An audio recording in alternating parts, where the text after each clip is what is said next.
ایک کے بعد ایک عمارت زمین بوس ہوتی جا رہی تھی، ہر طرف چیخو پکار اور آہو بکار کی صدائیں بلند ہو رہی تھیں۔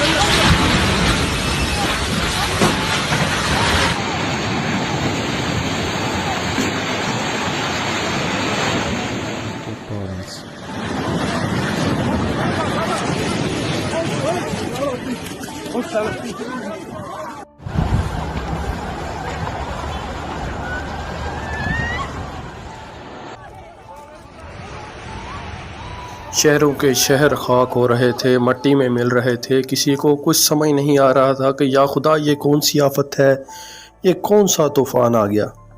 دوستو، یہ 6 فروری کی صبح تھی جب ترکی اور اس کے ملحقہ علاقوں میں لوگ گہری نیند میں سوئے ہوئے تھے، اس بات سے قطعی بے خبر کہ ایک بہت بڑی آفت ان کے سروں پر منڈلا رہی ہے۔ ٹھیک 7:14 7:14 پر دل دہلا دینے والا زلزلہ ترکی اور اس کے گرد و نواح میں 7.6 یا 7.7 کی شدت کے ساتھ 7.6 یا 7.7 کی شدت کے ساتھ اپنی قوتوں کے قہر ڈھاتا ہوا گزر گیا۔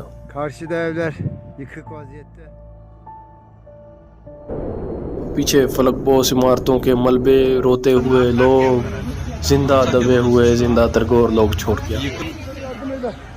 Allah'ım sen yardım eyle.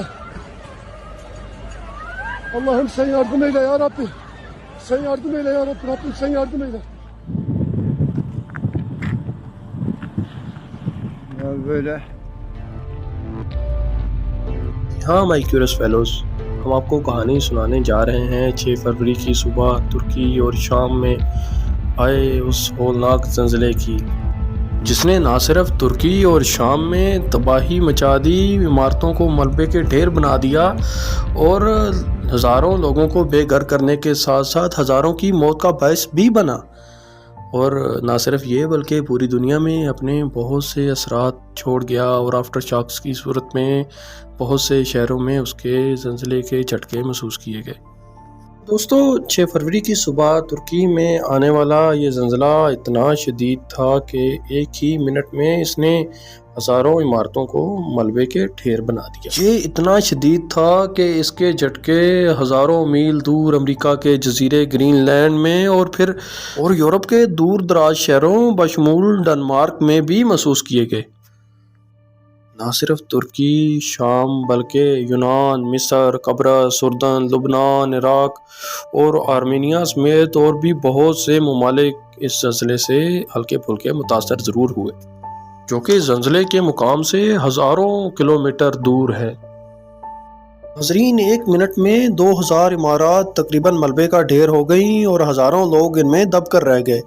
لوگوں کو سنبھلنے کا موقع تو کیا ملتا، آنکھ کھلنے کا موقع تک بھی نہ ملا اور وہ ہمیشہ کے لیے اس ملبے میں دب کے رہ گئے۔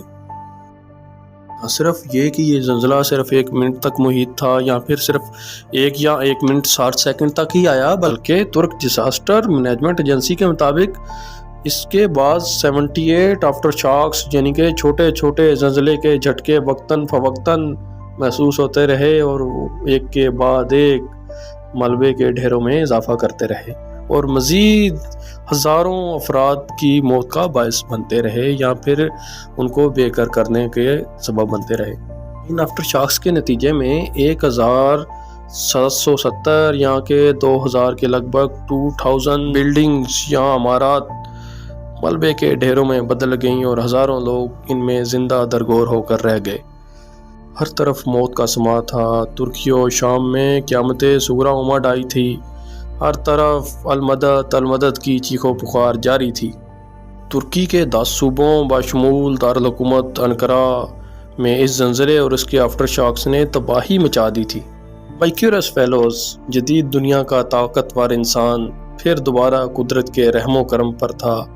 دنیا کی کوئی مینجمنٹ ڈیزاسٹر یا کوئی بھی جیولوجیکل ٹیم یا پھر کوئی بھی جیوگرافیکل مشین اس زلزلے کی ممکنہ حد تک وقت سے پہلے پیشین گوئی نہ کر پائی، اور یہ ایک واقعتاً ہی سرپرائز زلزلہ تھا جس نے نہ صرف ترکی اور شام بلکہ اس کے ملحقہ علاقوں کو بھی جھنجھوڑ کے رکھ دیا تھا۔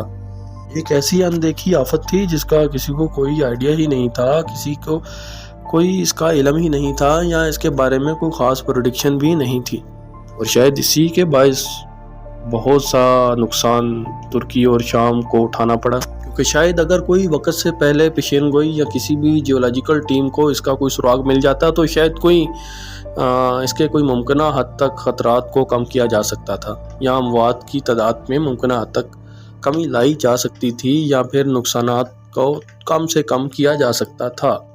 پر اب یہ سب ہو چکا تھا تو لہٰذا اس کا کوئی جواز نہیں تھا کہ کیا، کیوں اور کیسے، بس اب یہی جواز تھا کہ آخر اس سے نپٹا کیسے جائے۔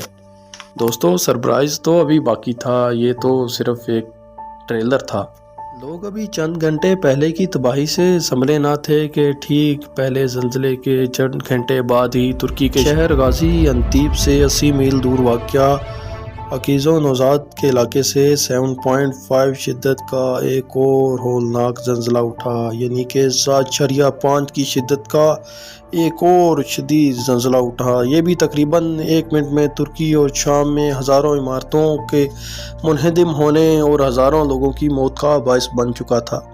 دوستوں ماہرین کے مطابق یہ کوئی آفٹر شاک نہیں تھا یا اس پہلے زلزلے کا کوئی یہ حصہ نہیں تھا، بلکہ یہ باقاعدہ سے ایک دوسرا زلزلہ تھا جو کہ زمینوں کے اندر مزید پلیٹوں کے ٹکرانے سے بنا تھا یا وجود میں آیا تھا۔ تو یہ جس علاقے سے زلزلہ اٹھا تھا، یہ دوسرا زلزلہ اٹھا تھا، یہ علاقہ شام کی سرحد کے انتہائی نزدیک تھا، اور شام میں بھی یہ زلزلہ قیامت صغریٰ ڈھا گیا۔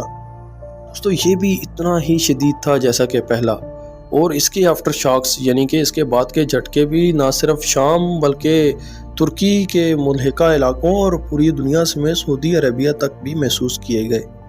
مائی کیورس فیلوز، قدرت نے مریخ پر کمن ڈالنے والے انسان یا چاند پر ملکیت کا دعویٰ کرنے والے جدید ترین انسان کو دوبارہ سرپرائز دے دیا تھا، کیونکہ اس دوسرے آنے والے زلزلے کی بھی کسی بھی جیوگرافیکل ٹیم یا ڈیزاسٹر مینجمنٹ ٹیم یا دوسرے ماہرین جیولوجیکلز کے مطابق کسی کو علم ہی نہیں تھا، اور نہ ہی اس کی کوئی پیشین گوئی کی گئی تھی۔ قدرت نے دوبارہ اس مایہ ناز انسان کو ورطہ حیرت میں ڈال دیا تھا، اور وہ بھی صرف اور صرف 1 منٹ میں۔ اور اگر ہم اسے great destruction in 1 minute by the nature کہیں تو یہ غلط نہ ہوگا۔ تو ناظرین، ان 2 شدید ترین جھٹکوں کے جو کہ چند گھنٹے کے بعد ایک کے بعد دوسرا آیا تھا، اس سے اور اس کے آفٹر شاکس کی وجہ سے ہزاروں لوگ بے گھر ہو گئے۔ تو دوستو ایک ہی دن میں آنے والے یا چند گھنٹوں میں آگے پیچھے آنے والے ان 2 بڑے زلزلوں اور ان کے آفٹر شاکس نے ہزاروں نہیں بلکہ لاکھوں لوگوں کو بے گھر کر دیا، اور ہزاروں لوگ موت کی آغوش میں چلے گئے، اور نہ صرف یہ بلکہ ہزاروں عمارات بھی ملبے کا ڈھیر بن گئیں۔ اس زلزلے نے نہ صرف عمارات یا لوگوں کو نقصان پہنچایا بلکہ زمین کے اندر بھی بہت ساری جگہوں پہ زلزلے کی وجہ سے بڑی بڑی دراڑیں پڑ گئیں، جس کی وجہ سے رابطہ لائنیں بھی کٹ گئیں اور لوگوں کی مشکلات میں مزید اضافہ ہو گیا۔ اور ان سڑکوں میں یا ان جو رابطہ لائنیں تھے، ان میں اتنے بڑے بڑے شگاف ڈل گئے کہ شاید کچھ ہی دنوں میں دوبارہ اس کا رابطہ بحال کرنا ناممکن سا لگ رہا تھا۔ ایسے میں ریسکیو ٹیمز جاں بجاں ترکی، شام اور متاثرہ علاقوں میں آنے لگیں۔ انسانی حقوق اور عالمی ریسکیو ٹیمیں متحرک ہو گئی، UN متحرک ہو گیا، اس نے فوراً امدادی ٹیمیں بھیجنے کا اعلان کر دیا۔ پاکستان سمیت دنیا بھر کے اسلامی ممالک نے گہرے دکھ کا اظہار کیا، اور نہ صرف گہرے دکھ کا اظہار کیا بلکہ اخوت و احسار کی اعلیٰ داستانیں یا مثالیں قائم کرتے ہوئے امدادی سامان کا ڈھیر لگا دیا۔ ریسکیو ٹیمز اور امدادی فوج چوک تر چوک متاثرہ علاقوں میں جانے لگیں۔ UN نے بھی اپنا مرکزی کردار ادا کرتے ہوئے پوری دنیا کو متاثرہ علاقوں کے لیے امدادی اپیل کر دی، جس پر انسانیت نے ہمیشہ کی طرح لبیک کہا۔ ناظرین، یہ ترکی کی تاریخ میں یا شام کی تاریخ میں 1939 کے بعد آنے والی سب سے بڑی قدرتی آفت تھی، جس نے اتنے وسیع پیمانے پر اتنا زیادہ نقصان کیا، اور وہ بھی جسٹ ان 1 منٹ، صرف اور صرف 1 منٹ کے زلزلے کے شدید ترین جھٹکے نے۔ کیورس فیلوز، یہ تو تھی ترکی اور شام میں موجودہ آئی تباہی پر ایک چھوٹی سی نظر۔ تو یہاں یہ سوال اٹھتا ہے کہ ترکی میں آخر کار اتنے شدید زلزلے کیوں آتے ہیں، اور کیا یہ حالیہ زلزلہ قدرتی آفت تھی یا پھر کوئی